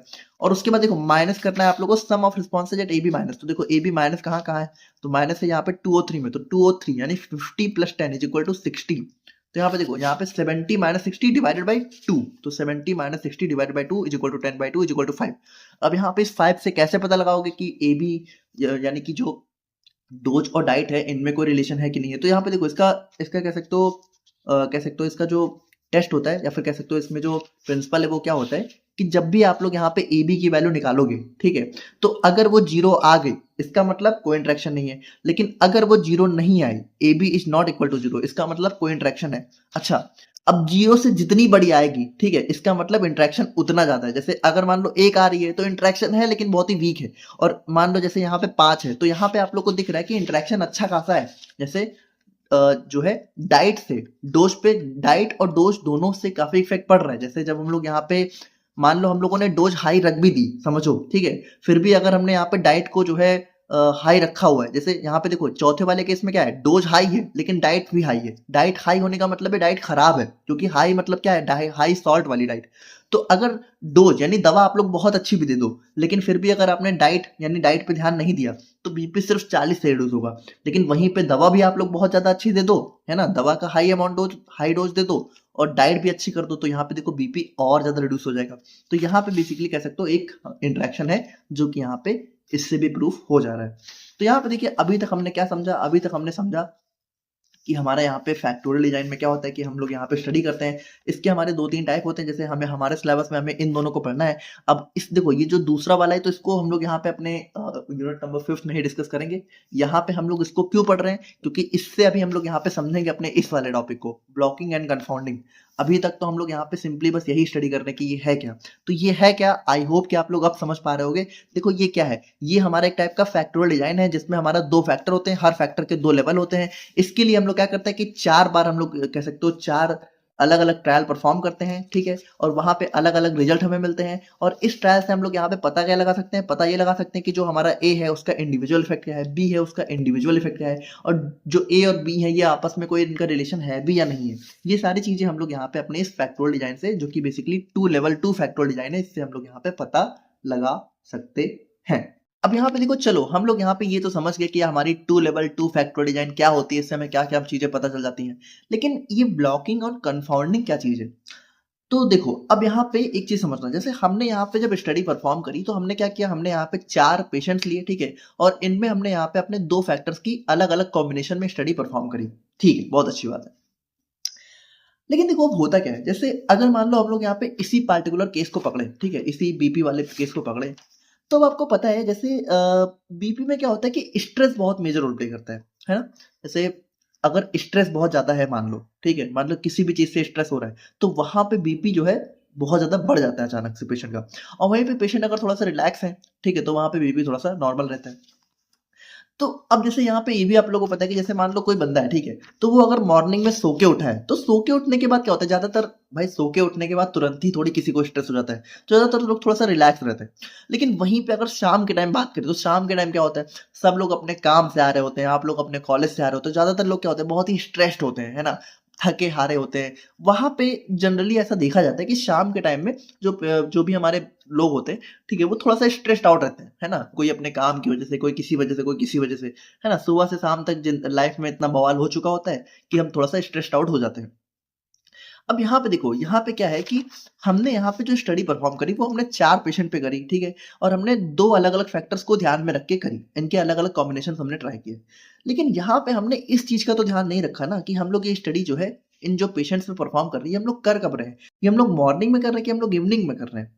क्योंकि देखो ऐसा हो सकता है कि अगर यही स्टडी आप लोग मॉर्निंग में करो तो हो सकता है कुछ अलग रिजल्ट आए, और यही स्टडी अगर आप लोग इवनिंग में करो पेशेंट्स पे, तो हो सकता है कुछ अलग रिजल्ट आए। यानी यहाँ पे जो टाइम है, दिन का जो टाइम है, ये भी एक ऐसा फैक्टर है, कह सकते हो टाइम ऑफ द डे, या फिर कह सकते हो वही चीज है कि दिन का जो समय है, कि आप लोग दिन के किस समय, सुबह के टाइम कर रहे हो कि शाम के टाइम कर रहे हो, वो भी हमारा एक ऐसा फैक्टर है, ठीक है, जो कि यहाँ पे इस स्टडी को क्या कर सकता है, इन्फ्लुएंस कर सकता है, इस इन रिजल्ट को या फिर इस इफेक्ट को यहाँ पे इन्फ्लुएंस कर सकता है। अब देखो हम लोग चाहते नहीं है, हम लोग चाहते हैं कि हम लोग यहाँ पे इन दोनों फैक्टर्स की स्टडी करें और हमें अच्छा खासा डाटा मिल जाए। लेकिन ये हमारा एक ऐसा फैक्टर है, या फिर कह सकते हो ये मॉर्निंग या फिर इवनिंग हमारा एक ऐसा फैक्टर हो सकता है, ठीक है, जो कि हमारा इस स्टडी को डिस्टर्ब कर सकता है। यानी ये हम लोग क्या बोलते हैं, इसको हम लोग बोलते हैं एक्स्ट्रानियस फैक्टर, ठीक है। एक्स्ट्रानियस मतलब कोई भी ऐसा फैक्टर जो हम चाहते तो नहीं थे कि हमारी स्टडी को इम्पैक्ट करे, लेकिन हो सकता है करे। देखो ये तो यहाँ पे वही अगेन यहाँ पे वही बात है कि ये बीपी के केस में मैंने आप लोगों को एक नॉर्मल एग्जांपल समझा दिया, बट नॉर्मली भी क्या होता है कि जब भी हम लोग यहाँ पे रिसर्च वगैरह परफॉर्म कर रहे होते हैं, तो रिसर्च वगैरह परफॉर्म करते समय हमारे पास जो है हमने 2-3 फैक्टर्स अपने, मान लो हमने एज्यूम कर लिए कि हम लोग यहाँ पे इन 2-3 फैक्टर्स को ध्यान में रखते हुए स्टडी परफॉर्म करेंगे। लेकिन कभी-कभी यहाँ पे कुछ ऐसे फैक्टर्स और भी हमारे एनवायरनमेंट में या फिर हमारे आस-पास ऐसी चीजें प्रेजेंट होती हैं जो कि उस स्टडी को इन्फ्लुएंस कर सकती हैं। तो अब उस केस में हम लोग क्या करें? भाई हम लोग तो चाहते हैं कि हमें यहाँ पे इन 4 कॉम्बिनेशन से ही हमें जो है हमारा डाटा मिल जाए। लेकिन यहाँ पे हो सकता है ये मॉर्निंग और इवनिंग ये भी हमारा इम्पैक्ट कर दे। तो उस केस में हम लोग क्या करेंगे? इसका सॉल्यूशन क्या है? तो देखो इसी का सॉल्यूशन हमारा क्या आ जाता है? इसी का सॉल्यूशन आ जाता है ब्लॉकिंग। ब्लॉकिंग क्या होता है? अब ब्लॉकिंग में हम लोग करेंगे क्या कि हम लोग क्या करेंगे कि ये जो स्टडी है हम लोग, ठीक है, ये स्टडी हम लोग यहाँ पे क्या करेंगे, एक बार हम लोग यही स्टडी मॉर्निंग में परफॉर्म करके देख लेंगे, और एक बार हम लोग यहाँ पे सेम स्टडी हम लोग क्या करेंगे, इवनिंग में परफॉर्म करके देख लेंगे। अब यहाँ पे देखो, जब हमने मॉर्निंग में परफॉर्म करी तो यहाँ पे हम लोग मानते हैं कि हमने जब यही सारे सेम कॉम्बिनेशन, ठीक है, देखो हमने सेम कॉम्बिनेशन ट्राई किया तो हमारा रिजल्ट जो है कुछ इस तरीके का आया कि मॉर्निंग में जब हमने यहाँ पे जो है डोज को कम रखा और लो सॉल्ट रखा तो हमारा रिजल्ट 30 आया, ठीक है। यहाँ पे प्लस माइनस आप समझ रहे हो ना, प्लस मतलब हाई और माइनस मतलब लो, ठीक है। तो यहाँ पे मॉर्निंग में हमारा कुछ इस तरह का रिजल्ट आया और इवनिंग में हमारा कुछ इस तरह का रिजल्ट आया, यानी थोड़ा सा रिजल्ट में डिफरेंस रहा, ठीक है। अब देखो, अब यहाँ पे हम लोग बेसिकली थोड़ा सा हमें क्लियर आइडिया पता चल जाएगा कि यहाँ पे मॉर्निंग और इवनिंग का क्या इंपैक्ट आ रहा है। हमने क्या किया, मॉर्निंग और इवनिंग को 2 अलग अलग ब्लॉक्स में डिवाइड कर दिया, है ना। मॉर्निंग शिफ्ट हमने अलग कर दी और इवनिंग शिफ्ट हमने अलग कर दी। अब इसी को हम लोग यहाँ पे ब्लॉक बोल सकते हैं। देखो ब्लॉक, जैसे ब्लॉक आपने सुना भी होगा ना, जैसे एक होता है ना हॉस्पिटल वगैरह में, कभी आप लोग जाओ तो वहां पे आप लोगों को देखने को मिलता है कि ब्लॉक ए में सर्जरी हो रही है, ब्लॉक बी में यहाँ पे जो है डेंटिस्ट बैठे हुए हैं, ठीक है, या फिर ब्लॉक बी में हमारे कुछ और चीजें चल रही हैं, है ना। तो ब्लॉक ब्लॉक मतलब क्या होता है? ब्लॉक मतलब कोई भी ऐसा बॉक्स टाइप का एरिया या फिर जो है कुछ भी ऐसा चीज, ठीक है। तो यहाँ पे देखो ब्लॉक ब्लॉक मतलब यहाँ पे यही यूज होती है कि ब्लॉक वन का मतलब हो गया कि हमारा हो गया कि मॉर्निंग ब्लॉक हो गया, मॉर्निंग शिफ्ट हो गई। और ब्लॉक बी का मतलब हो गया हमारी यहाँ पे इवनिंग शिफ्ट। तो यहाँ पे हमने क्या किया, जब हमने यहाँ पे अपनी अपनी स्टडी को जो है मॉर्निंग और इवनिंग में जो है अलग अलग डिवाइड कर दिया, तो अब हम लोग देखो क्या है, अब हमें यहाँ पे थोड़ा सा क्लियर डाटा मिलेगा। अब उसके बाद देखो, अब उसके बाद हम लोग यहाँ पे कैसे पता लगाएंगे, तो हम लोग क्या करेंगे, हम लोग यहाँ पे अपनी अलग अलग एनालिटिकल टेक्निक्स जैसे कि एनोवा, ठीक है, इन सब का यूज करके हम लोग यहाँ पे इनका एवरेज आउट करके अपना एक्चुअल डिफरेंस पता लगा लेंगे। मतलब एक्चुअल में हम लोग पता लगा लेंगे कि कितना इफेक्ट आ रहा है। तो देखो ये हमारा एक तरीका हो जाता है ब्लॉकिंग, ठीक है। ब्लॉकिंग में हम लोग क्या करते हैं, ब्लॉकिंग में जो भी हमारा ऐसा एक्सट्रानियस फैक्टर होता है जो कि हमारी स्टडी को इम्पैक्ट कर सकता है, उसको ध्यान में रखते हुए हम लोग यहाँ पे स्टडी को क्या करते हैं, अपने ब्लॉक्स में डिवाइड कर देते हैं। और फिर यहाँ पे उन ब्लॉक्स में हम लोग यहाँ पे ज्यादा बेटर तरीके से आइडिया लगा पाते हैं कि एक्चुअल में क्या इम्पैक्ट हो रहा है। तो देखो ये हो जाता है यहाँ पे ब्लॉकिंग। लेकिन अब यहाँ पे देखो, यहाँ पे अब कंफाउंडिंग क्या होती है। देखो अभी थोड़ा पेशेंस के साथ समझना, मुझे पता है हो सकता है अगर आपने ब्लॉकिंग पढ़ रखी है कहीं से तो आप लोगों ने थोड़ा और कॉन्सेप्ट पढ़ा होगा। तो वो कॉन्सेप्ट क्या है, वो कॉन्सेप्ट कंफाउंडिंग के साथ मिलके आता है, ठीक है। तो अभी सबसे पहले आप कंफाउंडिंग को समझते हैं। अब देखो यहाँ पे इस तरह की जो ब्लॉकिंग है, जैसे हमने यहाँ पे क्या देखा कि चलो ठीक है, हमें पता चला कि हम लोग जो स्टडी कर रहे हैं अपनी बीपी के ऊपर, ठीक है, डोज और डाइट की, यहाँ पे मॉर्निंग और इवनिंग का टाइम भी इम्पैक्ट कर सकता है। तो हमने क्या किया, अपनी स्टडी को 2 बार जो है रेप्लिकेट कर दिया। तो अब अगर आप लोग समझो, बहुत ध्यान से समझना कि बेसिकली हमने यहाँ पे किया क्या है कि जो अपना एक्सपेरिमेंट है उसको 8 बार परफॉर्म किया है। किया कि नहीं भाई? देखो एक बार हमने जैसे मॉर्निंग में 4 बार किया, इवनिंग में 4 बार किया, ठीक है। हालांकि मॉर्निंग और इवनिंग में हमने कंडीशन सेम रखी है लेकिन करा तो है ना। तो यहाँ पे टोटल अगर हम लोग जोड़े तो हम टोटल हमने क्या किया, एक्सपेरिमेंट्स को 8 बार, ठीक है, हमने परफॉर्म किया। अब यहाँ पे देखो 8 बार एक्सपेरिमेंट परफॉर्म करने पे देखो प्रॉब्लम क्या है। प्रॉब्लम ये है कि देखो नॉर्मली जैसे हम लोग जब भी कोई रिसर्च वगैरह करते हैं, तो जब आप लोग यहाँ पे अपने नंबर ऑफ एक्सपेरिमेंट्स बढ़ा देते हो तो उसकी वजह से क्या होता है, आप लोग का कॉस्ट बढ़ जाता है, आप लोग के रिसोर्सेज बढ़ जाते हैं, ठीक है। और तीसरी चीज क्या बढ़ जाती है, आप लोग का टाइम बढ़ जाता है। तो ये सारी चीजें हमारी क्या हो जाती है, बढ़ जाती हैं। अच्छा हम लोग क्या चाहते हैं भाई, हम लोग चाहते हैं कि हमारी कॉस्ट कम से कम लगे, हमारे रिसोर्सेज कम से कम यूज हो, हमारा टाइम भी जो है कह सकते हो कम से कम लगे, मतलब चीजें भी एक्यूरेट हमें मिल जाए और ये सारी चीजें भी हमारी कम से कम लगे। तो अब उस केस में आप लोग क्या कर सकते हो भाई, देखो ये क्योंकि मॉर्निंग और इवनिंग ये दोनों इम्पैक्ट तो डाल ही रहे हैं, तो अगर आप लोग यहाँ पे इस इम्पैक्ट को हटाना चाहते हो तो आप लोग करोगे क्या। तो यहाँ पे देखो हम लोग करेंगे क्या, हम लोग यहाँ पे अपने ये जो 8 एक्सपेरिमेंट है, इन 8 एक्सपेरिमेंट को ना परफॉर्म करके हम लोग क्या करते हैं, हम लोग यहाँ पे 4 ही एक्सपेरिमेंट को परफॉर्म करेंगे। तो 4 को करोगे तब तो यहाँ पे या तो आप लोग मॉर्निंग में कर सकते हो या तो इवनिंग में। नहीं, हम लोग करेंगे क्या, इन 4 को 2-2 के पार्ट में डिवाइड कर देंगे।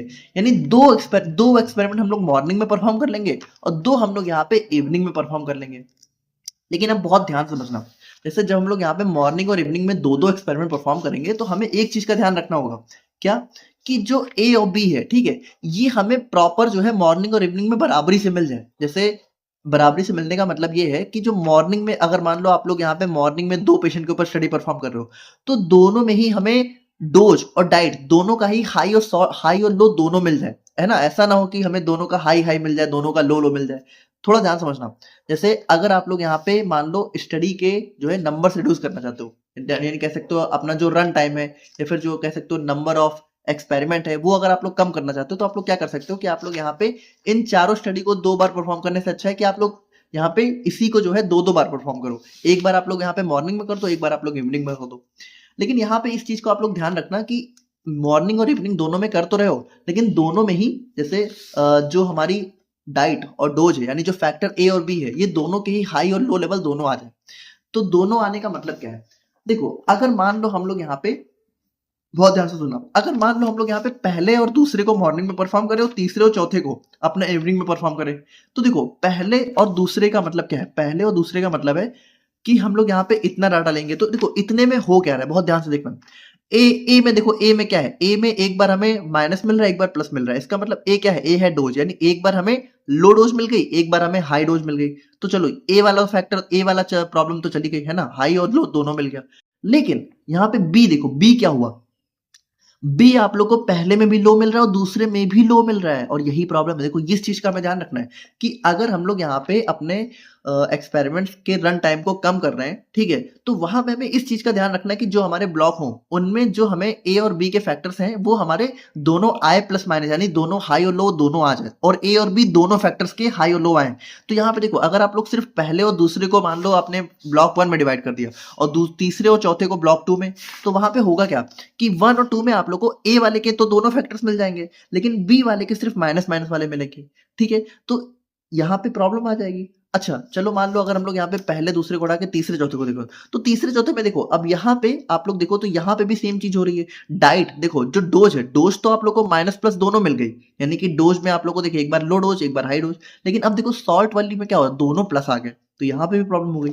अच्छा अगर मान लो हम लोग यहाँ पे जो है अपने दूसरे और तीसरे को देखें, तो यहाँ पे देखो दूसरे और तीसरे को अगर आप लोग देखो तो यहाँ पे देखो डोज आप लोग को क्या मिल रही है माइनस प्लस, ठीक है, और डाइट देखो डाइट भी आप लोगों को मिल रही है माइनस प्लस, यानी दूसरा और तीसरा का कॉम्बिनेशन बन गया। अच्छा दूसरा तीसरा बन गया तो बचा क्या, बचा हमारा पहला और चौथा, तो क्या पहला चौथा भी ऐसा मिल रहा है? तो यहाँ पे देखो पहले में क्या है डाइट आप लोग को, डोज आप लोग को देखो माइनस प्लस, और डाइट देखो माइनस प्लस, यानी देखो पहला चौथा का कॉम्बिनेशन और दूसरे तीसरे का कॉम्बिनेशन, ये हमारा एक ऐसा कॉम्बिनेशन बन रहा है जहां पे आप लोग को फैक्टर ए और फैक्टर बी दोनों ही हाई और लो लेवल में मिल जा रहे हैं। तो यहाँ पे हम लोग करेंगे क्या, एक बार हम लोग यहाँ पे जो है अपने पहले और चौथे को परफॉर्म करेंगे, यानी जो पहला और चौथा पेशेंट है, ठीक है, एक बार हम लोग इस पे एक्सपेरिमेंट को परफॉर्म करेंगे जो कि हमारा मॉर्निंग ब्लॉक में हो जाएगा, और एक बार हम लोग एक्सपेरिमेंट को परफॉर्म करेंगे अपने दूसरे और तीसरे में जो कि हमारा इवनिंग ब्लॉक हो जाएगा। तो अब देखो इस तरीके से हमने क्या किया, इस तरीके से हमने मॉर्निंग और इवनिंग के फैक्टर्स को भी कंसीडर कर लिया, और यहाँ पे हमने एक्सपेरिमेंट्स को भी जो है कह सकते हो अपना अपना रन टाइम भी बचा लिया और दोनों जगह परफॉर्म भी कर लिया। अब यहाँ पे देखो यहाँ पे अगर आप लोग रिजल्ट जब निकालोगे तो रिजल्ट कैसे निकालोगे, जैसे इससे हमें क्या पता चलता है, इससे हमें पता चलता है कि इंडिविजुअल ए का इफेक्ट कितना है। तो देखो इंडिविजुअल ए का जब आप लोग इफेक्ट निकालोगे तो उसका फॉर्मूला क्या होता है, सम ऑफ रिस्पॉन्सेज, सॉरी उसका फॉर्मूला क्या होता है, sum of responses at high level minus sum of responses at low level.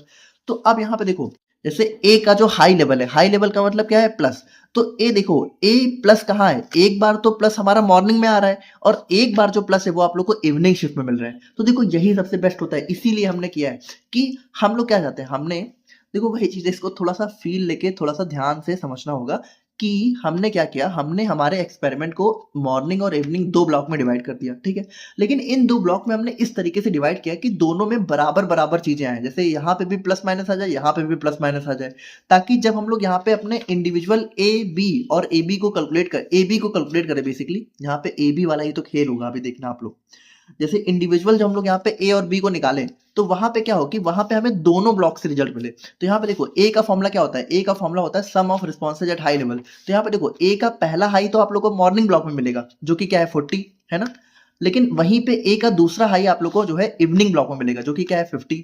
तो यहाँ पे देखो फॉर्मूला क्या है, फॉर्मूला 50 प्लस 40 यानी कि sum of responses at high level, तो 40 प्लस 50 माइनस यहाँ पे क्या है sum of responses at low level. तो लो लेवल देखो अब ए का लो लेवल पहला आप लोग को मॉर्निंग में मिलेगा, यानी कि देखो पहला ये रहा और दूसरा आप लोग को इवनिंग में मिलेगा। तो देखो ये क्या है 30 प्लस 10 तो ये आ जाएगा 30 प्लस 10। तो यहाँ पे इसको सॉल्व करोगे तो हमारा वही 25 निकल के आ जाएगा, क्योंकि डाटा हमने सेम ही रखा है ना। तो यहाँ पे क्या पता चला, यहाँ पे ये पता चला कि वही चीज है कि ए को जब आप लोग यहाँ पे लो से हाई करोगे, यानी कि बेसिकली आप लोग जब अपनी डोज को लो से हाई करोगे तो यहाँ पे बीपी क्या होगा 25 पॉइंट से रिड्यूस हो जाएगा, ठीक है। और वहीं पे अगर हम लोग यहाँ पे बी को चेक करें तो बी के लिए भी देखिए same formula some of responses at high. तो देखिए बी हमारा हाई कहाँ पे, एक तो हाई यहाँ पे है और दूसरा हाई यहाँ पे है, यानी एक हमारा मॉर्निंग ब्लॉक में एक हमारा इवनिंग ब्लॉक में है। तो दोनों ही ब्लॉक से हमें देखो डाटा मिल गया। तो यहाँ पे देखो एक हमारा 40 प्लस 10 और उसके बाद देखो बी हमारा एक बार माइनस क्या है, माइनस इवनिंग ब्लॉक में है, मॉर्निंग ब्लॉक में, और एक बार हमारा इवनिंग ब्लॉक में है। तो यहाँ पे देखिए माइनस वाला डाटा भी मिल गया 30 प्लस 10, ठीक है। तो 30 प्लस 50 है ना, क्योंकि देखो बी माइनस कहाँ पे 50 यहाँ 30 प्लस 50, तो देखो वही आंसर आएगा क्योंकि हमने डाटा सेम ही रखा है। तो यहाँ पे क्या पता चल रहा है कि हम लोग यहाँ पे जब लो सॉल्ट डाइट को हाई सॉल्ट डाइट में कन्वर्ट करेंगे तो बीपी बढ़ जाएगी, है ना। लेकिन अब देखो यहाँ पे ये तो हमें पता चल गया कि ए और बी कितना है, ये पता चल गया। लेकिन अब अगर आप लोग यहाँ पे ये पता करना चाहो कि ए बी के बीच में इंटरेक्शन होगा कि नहीं होगा, या फिर ए बी का क्या इंपैक्ट है, या फिर ए बी का क्या रिलेशन है यहाँ पे, तो उसके लिए हमारा फॉर्मूला क्या होता है, sum of responses at A B plus minus sum of responses at A B minus. अब देखो ए बी के केस में अगर आप लोग देखो तो यहाँ पे देखो sum of responses at A B plus. अब देखो ए बी प्लस कहाँ है, देखो एक ए बी प्लस यहाँ है और दूसरा ए बी प्लस भी यहीं पे है। बहुत ध्यान से सुनना। देखो जब ए के केस में आप लोग चेक कर रहे थे तो देखिए ए के केस में पहला प्लस कहाँ था, मॉर्निंग ब्लॉक में, और दूसरा प्लस था इवनिंग ब्लॉक में, है ना। जब आपने बी के केस में देखा तो बी के केस में पहला प्लस कहाँ था, मॉर्निंग ब्लॉक में, दूसरा प्लस कहाँ था, इवनिंग ब्लॉक में। लेकिन जब आप लोग ए बी के केस में देख रहे हो तो पहला प्लस भी मॉर्निंग ब्लॉक में, दूसरा प्लस भी मॉर्निंग ब्लॉक में। बस अब यहीं पर प्रॉब्लम हो जाएगी। अच्छा चलो माइनस वाले को भी देखें तो उसके बाद क्या होता है, minus sum of responses at A B minus. अब ए बी माइनस कहाँ है, देखो पहला A B minus B evening block में, दूसरा A B minus B evening block में। बस यहीं पे हमारा सारा खेल खराब हो गया। क्यों, क्योंकि देखो अच्छा रिजल्ट या फिर एक्यूरेट रिजल्ट तभी आएगा जब दोनों ब्लॉक से हमें प्लस माइनस मिलेंगे। जैसे यहाँ पे क्या हो रहा है, यहाँ पे दोनों प्लस एक साइड आ गए, दोनों माइनस एक साइड आ गए। अब इसकी वजह से होगा क्या कि एक्चुअल में आप लोग जो डाटा निकालोगे, ठीक है, वो डाटा निकाल तो सकते हो। जैसे अगर आप लोग जोड़ो तो जोड़ तो सकते ही हो, जैसे ए बी प्लस प्लस में क्या है, प्लस प्लस में हमारा 30 प्लस 40 कर दोगे, फिर 50 प्लस 10 कर दोगे।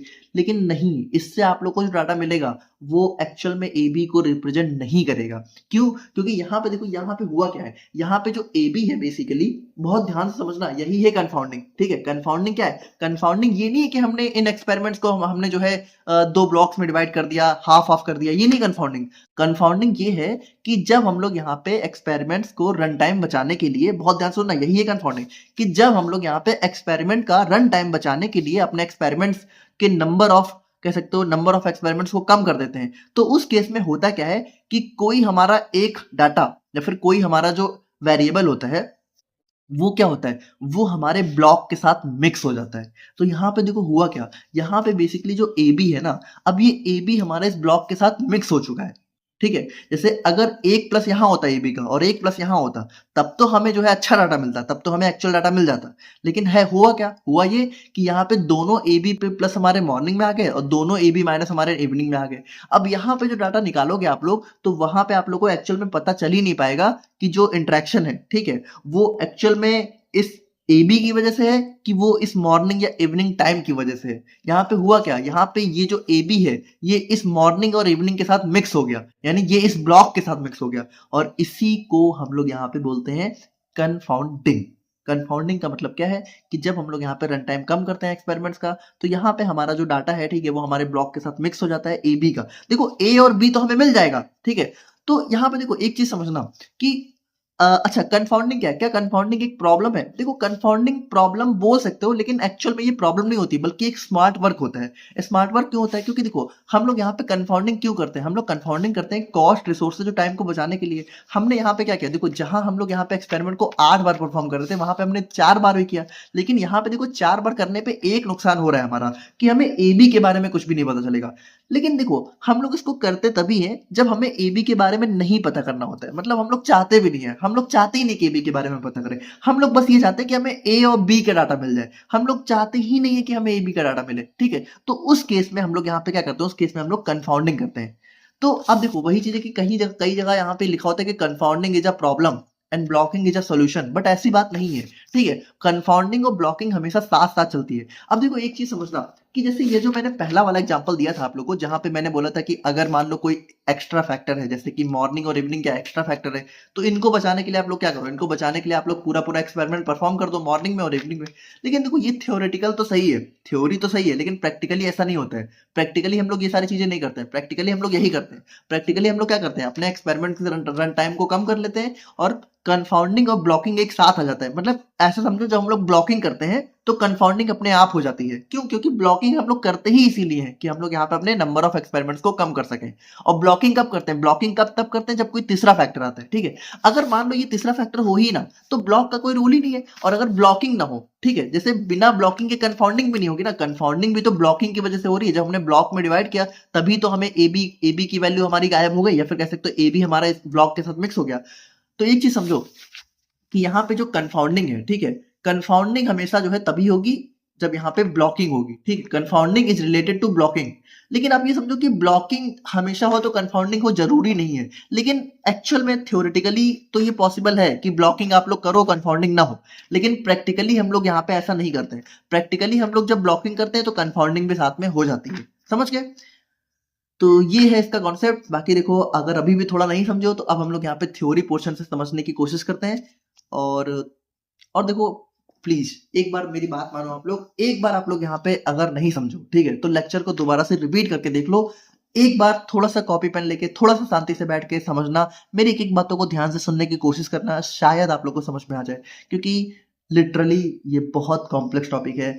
और अगर आप लोगों को समझ में आ गया तो कॉन्ग्रेचुलेशंस, लिटरली आप लोग को एक बहुत कॉम्प्लेक्स टॉपिक समझ में आ गया है। ठीक है, ये चीज समझना बहुत जरूरी है कि कंफाउंडिंग और ब्लॉकिंग यहाँ पे कोई प्रॉब्लम सोल्यूशन नहीं है, बल्कि ये दोनों एक साथ ही आती है। और ये दोनों प्रैक्टिकली यही होता है, प्रैक्टिकली हम लोग यहाँ पे ये अप्रोच यहाँ पे अपनाते हैं। ठीक है, तो अब हम लोग यहाँ पे इसको थोड़ा सा थ्योरी पोर्शन में समझते हैं। तो देखिए, अब अगर हम लोग यहाँ पे देखें तो वही चीज हमारी लिखी हुई है कि ब्लॉकिंग हमारी क्या होती है। ब्लॉकिंग हमारी एक ऐसी टेक्निक होती है जिसको हम लोग यहाँ पे एक्सपेरिमेंटल डिजाइन में यूज करते हैं to reduce the effect of nuisance variable. देखो, नॉइजेंस का मतलब यही है कि हमारा कोई अनवांटेड वेरिएबल यहाँ पे आके जब हमारे स्टडी को इफेक्ट करता है तो हम लोग यहाँ पे ब्लॉकिंग का यूज करते हैं। जैसे हमने अभी जो एग्जांपल देखा, वहां पे हमारा मॉर्निंग और इवनिंग, बेसिकली टाइम क्या था, टाइम हमारा एक नॉइजेंस वेरिएबल था और उसको अवॉइड करने के लिए हमने यहाँ पे ब्लॉकिंग करी थी। देखो, अभी हम लोग यहाँ पे सिर्फ ब्लॉकिंग को देख रहे हैं, ठीक है। अभी कंफाउंडिंग को देखेंगे तो वहां पे देखेंगे कि ब्लॉकिंग और कंफाउंडिंग किस तरीके से एक साथ में होती है। अब यहाँ पे देखिए, these nuisance factors are not of primary interest but can affect the response. मतलब देखिए, वही चीज है कि यहाँ पे ये जो फैक्टर्स होते हैं ये हमारे इंटरेस्ट के नहीं होते। जैसे हम लोग जब स्टडी कर रहे थे डोज और यहाँ पे अपने डाइट की, तो वहां पे हमारा टाइम की स्टडी हम लोग नहीं कर रहे थे, ना टाइम हमारे लिए इंपॉर्टेंट था, लेकिन वो हमारी स्टडी को अफेक्ट कर रहा था। तो इसीलिए उस टाइम को ध्यान में रखते हुए हमें यहाँ पे ब्लॉकिंग करनी पड़ती है। मतलब यहाँ पे वो जस्ट एक एग्जांपल था, इसी तरीके से यहाँ पे बहुत सारे फैक्टर्स हो सकते हैं, तो उनको अवॉइड करने के लिए हम लोग यहाँ पे ब्लॉकिंग करते हैं। We divide experimental runs into groups called blocks such that conditions within a block are similar. और यहाँ पे देखिए, एक ब्लॉक में क्या होता है, एक ब्लॉक में हमेशा कंडीशन सारी सिमिलर होती हैं। जैसे यहाँ पे आपने देखा था कि हमने मॉर्निंग और इवनिंग में, ठीक है, मॉर्निंग और इवनिंग में हमने पेशेंट सेम ही रखे थे, है ना, वहां पे डोज डाइट सेम ही रखी थी, है ना, बस वहां पे मॉर्निंग और इवनिंग की वजह से चेंजेस हो रहे थे, लेकिन ब्लॉक के अंदर हमने कोई चेंज नहीं किया, दोनों ब्लॉक के अंदर सिमिलर कंडीशन हमने रखी हुई थी। अब नीड ऑफ ब्लॉकिंग की बात करें तो यहाँ पे देखिए वही चीज है कि इन रियल एक्सपेरिमेंट्स, है ना, एक्सटर्नल फैक्टर्स में अफेक्ट रिजल्ट। अब यहाँ पे देखो, एक्सटर्नल फैक्टर्स कौन कौन से हो सकते हैं, जैसे टाइम हो सकता है, ऑपरेटर, जैसे मान लो आप लोग यहाँ पे ये स्टडी कर रहे हो कि आप लोग यहाँ पे मान लो किसी इंडस्ट्री में दवा बना रहे हो, ठीक है, तो आप लोग देखना चाहते हो कि कितनी दवा बन रही है, कितनी यील्ड आप लोग को मिल रही है, कितनी ज्यादा दवा आप लोग यहाँ पे एक पार्टिकुलर टाइम में या फिर एक पार्टिकुलर रिसोर्सेज में बना पा रहे हो। तो अब वहां पे देखो, वहां पे हो सकता है, ठीक है, मान लो आप लोग स्टडी कर रहे हो फैक्टर्स को ध्यान में रखते हुए, मान लो आपने लिया कि कितना एपीआई, कितना एक्सिपिएंट, है ना, और कह सकते हो कितना ज्यादा टेम्परेचर, या फिर ये सारी कंडीशंस आपने मान लो एज्यूम कर ली, ये आपके फैक्टर्स हो गए। लेकिन वहां पे ऑपरेटर भी तो मैटर करता है। मतलब हो सकता है कि जो ऑपरेटर हो, जो कि यहाँ पे ऑपरेट कर रहा हो उस फंक्शनिंग को, जैसे जो भी ऑपरेटर जो कि मशीनें चला रहा है, जैसे जब आप लोग यहाँ पे दवा की मैन्युफैक्चरिंग कर रहे हो तो वहां पे बहुत सारी मशीनें होती हैं, उनको ऑपरेट करने वाले ऑपरेटर्स होते हैं। तो कुछ कुछ ऑपरेटर्स ऐसे होते हैं जो कि बहुत अच्छे से ऑपरेट कर पाते हैं, जबकि कुछ कुछ ऐसे होते हैं जो कि नहीं अच्छे से कर पाते हैं। तो वहां पे ऑपरेटर भी क्या हो सकता है, एक हमारा नॉइजेंस फैक्टर हो सकता है। तो यहाँ पे ऑपरेटर को ध्यान में रखते हुए भी हमें ब्लॉकिंग करनी पड़ेगी, है ना, कि हमने क्या किया, हमने एक एक बार हमने दवा जो है किसी दूसरे ऑपरेटर में बनवाई और एक बार किसी दूसरे में बनवाई, ठीक है, तो ये हमारा ब्लॉकिंग इस तरीके से भी हम लोग कर सकते हैं। उसके बाद कुछ हमारी मशीन्स और बैचेस भी हमारे दवा के प्रोडक्शन को अफेक्ट कर सकते हैं। मतलब यहाँ पे आप समझ रहे हो ना कि हम लोग यहाँ पे दवा का प्रोडक्शन मान लो कर रहे हैं, तो हम लोग देखना चाहते हैं कि कितनी ज्यादा दवा हम लोग यहाँ पे कितने कम रिसोर्सेज में बना सकते हैं। लेकिन वहां पे रिसोर्सेज तो हमने ले लिया जो कि हमारा फैक्टर हो गया, जिसकी हम लोग स्टडी कर रहे हैं, लेकिन ऑपरेटर, मशीन, बैचेस, ये सारी चीजें भी अफेक्ट कर सकती है। तो ये सारे हमारे नॉइजेंस वेरिएबल हो गए, तो इनको अवॉइड करने के लिए हमें ब्लॉकिंग करनी पड़ेगी, है ना। तो these can distort result if not controlled. और यहाँ पे इसीलिए हम लोग यहाँ पे क्या करते हैं, ब्लॉकिंग करते हैं। ब्लॉकिंग हमारा हेल्प करता है to remove unwanted variation, improve accuracy, make comparison between treatments more reliable. ठीक है, मतलब वही चीज है कि ब्लॉकिंग में हम लोग यहाँ पे एक्चुअल में स्टडी अच्छे से कर पाते हैं। अब अगर हम लोग यहाँ पे देखें तो देखिए वही एग्जांपल है कि हमने देखा कि we want to study the effect of dose and diet on BP reduction, ठीक है, जहाँ पे ए मान लो हमारा डोज हो गया, बी हमारा डाइट हो गया, दोनों के हमने लो लेवल और हाई लेवल ले लिए, ठीक है। लेकिन यहाँ पे प्रॉब्लम क्या है कि but BP can also get affected by time of the day, morning evening, क्योंकि मॉर्निंग में हो सकता है स्ट्रेस कम हो, इवनिंग में ज्यादा हो। To control this variation we divide experiments into two blocks. हमने यहाँ पे क्या किया, दो ब्लॉक में डिवाइड कर दिया, ब्लॉक 1 मॉर्निंग हो गया, ब्लॉक 2 इवनिंग हो गया, ठीक है। तो ये देखिए यही सारी चीजें हमने ऑलरेडी अभी एग्जांपल में देखी हुई थी कि ब्लॉक 1 हमने मॉर्निंग में भी सेम एक्सपेरिमेंट परफॉर्म किए और इवनिंग में भी हमने यहाँ पे सेम कंडीशंस में एक्सपेरिमेंट परफॉर्म किए और हमने देखा कि रिस्पॉन्स में थोड़ा बहुत चेंज यहाँ पे आ रहा है। Now here each block contain all 4 treatment combinations, this ensures fair comparison within same condition. अब यहाँ पे एक्चुअल में हम लोग पता लगा पाएंगे कि हाँ मॉर्निंग में क्या इफेक्ट आ रहा है, इवनिंग में क्या इफेक्ट आ रहा है। लेकिन अब यहाँ पे देखिए, अब यही चीज है कि अब अगर हम लोग यहाँ पे अपना एक्सपेरिमेंट का रन टाइम भी बचाना चाहते हैं, ठीक है, और हम लोग फेयर कंपैरिजन भी करना चाहते हैं, तो वहां पे अब हमें करनी पड़ेगी कन्फाउंडिंग। अब कन्फाउंडिंग क्या होता है? देखो, कन्फाउंडिंग हमारी एक टेक्निक होती है फैक्टोरियल डिजाइन में, where the effect of a factor और interaction is mixed with the effect of a block. अब यहाँ पे कन्फाउंडिंग में क्या होता है? कन्फाउंडिंग में हम लोग यहाँ पे अपने एक्सपेरिमेंट का रन टाइम कम कर लेते हैं, ठीक है, जिससे हमारा फायदा हो जाता है। लेकिन इसकी वजह से क्या होता है कि जो हमारा कोई फैक्टर होता है, जैसे मान लो हमारा जो ए बी फैक्टर है, ठीक है, अब ये ए बी फैक्टर हमारा हो सकता है कि हमारा जो है ब्लॉक के साथ क्या हो जाए, मिक्स हो जाए, या फिर इसी को हम लोग बोल सकते हैं कि ब्लॉक के साथ कंफाउंड हो जाए, ठीक है। कि अब यहाँ पे हम लोग ए बी को अलग से नहीं पता लगा पाएंगे, मतलब हम लोग ये नहीं पता लगा पाएंगे कि ए और बी की वजह से क्या इफेक्ट आ रहा है, या फिर जो इफेक्ट आ रहा है, जो चेंज आ रहा है, वो एक्चुअल में ए बी की वजह से है भी या नहीं है, कहीं वो ब्लॉक की वजह से तो नहीं है। मतलब हम लोग ये नहीं पता लगा पाएंगे कि ए बी की वजह से हमारा चेंजेस हो रहे हैं कि ब्लॉक की वजह से हो रहे हैं। लेकिन हम लोग यहाँ पे ये जरूर पता लगा पाएंगे कि ए की वजह से इंडिविजुअल कितना चेंज आ रहा है और बी की वजह से इंडिविजुअली कितना चेंज आ रहा है। ये सारी चीजें कंफाउंडिंग में हम लोग पता लगा लेते हैं। इससे हमारा रन टाइम भी बच जाता है, ए और बी की इंडिविजुअल वैल्यू भी पता चल जाती है, तो इसीलिए कंफाउंडिंग हमारे लिए काफी हेल्पफुल हो जाता है। बाकी देखिए, वही चीज है कि in simple words we can distinguish between the effect of a factor और द ब्लॉक इफेक्ट। लेकिन यही बात है कि यहाँ पे ए और बी हमें पता चल जाएगा, लेकिन हम लोग ये नहीं पता लगा पाएंगे कि जो इफेक्ट आ रहा है, ठीक है, जैसे ए और बी की स्टडी आप लोग साथ में कर रहे हो, साथ में करने पे क्या होगा, थोड़ा अलग इफेक्ट आएगा। जैसे ए और बी आप लोग निकालोगे तो अलग अलग, लेकिन जो रिजल्ट हमें मिलता है वो तो साथ में मिलता है। तो वो साथ में क्यों मिल रहा है? वो ब्लॉक की वजह से मिल रहा है कि ए बी की वजह से मिल रहा है? जैसे थोड़ा समझना, मान लो, ठीक है, मान लो यहाँ पे आप लोग जो है स्टडी आपने करी, ठीक है, आपने मॉर्निंग में किया, आपने इवनिंग में किया। अब यहाँ पे जब आप लोग कंफाउंडिंग कर दोगे, ठीक है, और दोनों के रन टाइम को हाफ हाफ कर दोगे, तो यहाँ पे जो रिस्पॉन्स आप लोग को मिलेगा, ये रिस्पॉन्स ए और बी के साथ में होने की वजह से मिला है कि मॉर्निंग या फिर इवनिंग की वजह से मिला है, ये आप लोग नहीं पता लगा पाओगे। बस ये प्रॉब्लम हो जाती है कंफाउंडिंग में। लेकिन वही चीज है कि हमें जब इस चीज को पता लगाने की जरूरत नहीं होती तभी हम लोग कंफाउंडिंग करते हैं। मतलब हमें चाहिए ही नहीं, हम लोग चाहते ही नहीं कि हमें पता चले कि मॉर्निंग की वजह से आ रहा है कि ए बी की वजह से आ रहा है, उससे हमें मतलब ही नहीं है। हमें तो बस ये पता लगाना है कि ए और बी की वजह से कितना इफेक्ट आ रहा है, तब हम लोग यहाँ पे कंफाउंडिंग करते हैं। तो कंफाउंडिंग क्यों करते हैं? ताकि हमारा नंबर ऑफ एक्सपेरिमेंट कम हो जाए, कॉस्ट और रिसोर्सेज हमारे कम हो जाए, एक्सटर्नल फैक्टर्स हमारे इंक्लूड हो जाए। जैसे अगर मॉर्निंग इवनिंग ब्लॉक है तो वो इंक्लूड हो जाएगा, है ना, और यहाँ पे टाइम भी हमारा बच जाता है। जैसे अगर हम लोग यहाँ पे वही सेम एग्जांपल देखें तो यहाँ पे हम लोगों ने क्या किया, हमने यहाँ पे हाफ एक्सपेरिमेंट्स को मॉर्निंग शिफ्ट में परफॉर्म कर दिया, जहां पे ए और बी के दोनों माइनस प्लस हमें मिल गए, ठीक है, और हाफ एक्सपेरिमेंट्स को हमने क्या किया, हाफ एक्सपेरिमेंट को हमने इवनिंग में परफॉर्म करते हैं, जहां पे भी हमें ए और बी के दोनों ही प्लस माइनस मिल जाते हैं, ठीक है, यहाँ पे ये माइनस है, ठीक है। तो यहाँ पे देखिए, जब हमने ऐसा किया तो अब अगर हम लोग यहाँ पे कंफाउंडेड टेबल बनाए, मतलब हमने दोनों को अगर हम लोग साथ में इंक्लूड करके टेबल बनाए, तो यहाँ पे देखिए हमने पहले शिफ्ट में क्या किया, जैसे ब्लॉक वन में क्या था, ब्लॉक वन में पहले और चौथे एक्सपेरिमेंट को लिया था, है ना, और ब्लॉक टू में हमने दूसरे और तीसरे पेशेंट के एक्सपेरिमेंट्स को लिया। तो ये हमारा एक कंफाउंडेड टेबल बन जाती है, मतलब यहाँ पे हमें हमें चारों का इफेक्ट एक साथ मिल गया। लेकिन अब यहाँ पे आप लोग देखोगे तो साफ साफ आप लोग को दिख रहा है कि ब्लॉक की जो ए बी है वो ब्लॉक वन में ही दोनों में प्लस आ रहा है और ब्लॉक टू में दोनों में ही माइनस आ रहा है। मतलब मॉर्निंग में क्या है, ए बी हमारा कांस्टेंट है, मतलब मॉर्निंग में भी ए बी सेम है और इवनिंग में भी ए बी सेम है। देखो इवनिंग में क्या है, ब्लॉक टू में जो हमारा ए बी है ये सेम ही तो है, दोनों ही माइनस माइनस है, और मॉर्निंग में भी दोनों में ही प्लस प्लस है। यहाँ पे जबकि एक्चुअल में अगर ए बी दोनों में प्लस माइनस होता तो हमारा इफेक्ट अच्छा पता चल जाता, तो हमें पता चल जाता कि ए बी की वजह से कितना इफेक्ट आ रहा है। बट चूंकि मॉर्निंग और इवनिंग दोनों में ही ए बी कांस्टेंट हो गया, तो यहाँ पे अब हम लोग ए बी की वैल्यू नहीं पता लगा पाएंगे। इसीलिए हमारा हम लोग कहते हैं कि ए बी हमारा ब्लॉक के साथ कंफाउंड हो गया है, ठीक है। बाकी देखिए, अगर हम लोग यहाँ पे टाइप्स ऑफ कंफाउंडिंग की बात करें तो कंफाउंडिंग में हमारी दो टाइप की होती है, एक होती है कंप्लीट कंफाउंडिंग, एक होती है पार्शियल कंफाउंडिंग, ठीक है। बाकी इसके बारे में कुछ बहुत ज्यादा डिटेल में हमें जानने की जरूरत है नहीं, इतना काफी है। और एडवांटेजेस की बात करें तो यहाँ पे देखिए, एडवांटेजेस क्या होता है कि हमारा कंफाउंडिंग की वजह से एक्सपेरिमेंटल कॉस्ट हमारी रिड्यूस हो जाती है ना, नॉइजेंस वेरिएबल भी हमारे इंक्लूड हो ही जाते हैं, क्योंकि ब्लॉकिंग तो हम लोग करते ही हैं एट लास्ट में। उसके बाद यहाँ पे इंपॉर्टेंट इफेक्ट पे हमारा फोकस भी रहता है। और यहाँ पे देखिए, जो लार्ज डिजाइन होता है, जैसे यहाँ पे आप लोगों को लग रहा होगा कि भाई चार चार आठ, चलो आठ ही तो एक्सपेरिमेंट है, लेकिन एक्चुअल में जब हम लोग स्टडी करते हैं तो हम लोग यहाँ पे, बल्कि हम लोग कभी कभी इवन इवन हम लोग यहाँ पे 4 से 5 फैक्टर्स की 2 से 3 अलग अलग लेवल पे स्टडी कर रहे होते हैं। तो वहां पे आप लोग सोचो कि अगर हम लोग सभी को अलग अलग ब्लॉक में स्टडी करेंगे ना, तो यहाँ पे 100 से भी ज़्यादा एक्सपेरिमेंट्स बन जाते हैं। तो इतना एक्सपेरिमेंट्स हम लोग कैसे ही परफ़ॉर्म करेंगे? तो उन सभी को कंट्रोल करने के लिए हमारा ब्लॉकिंग एक बहुत ही इफ़ेक्टिव तरीका आ जाता है। ब्लॉकिंग एंड कंफाउंडिंग साथ में, ठीक है?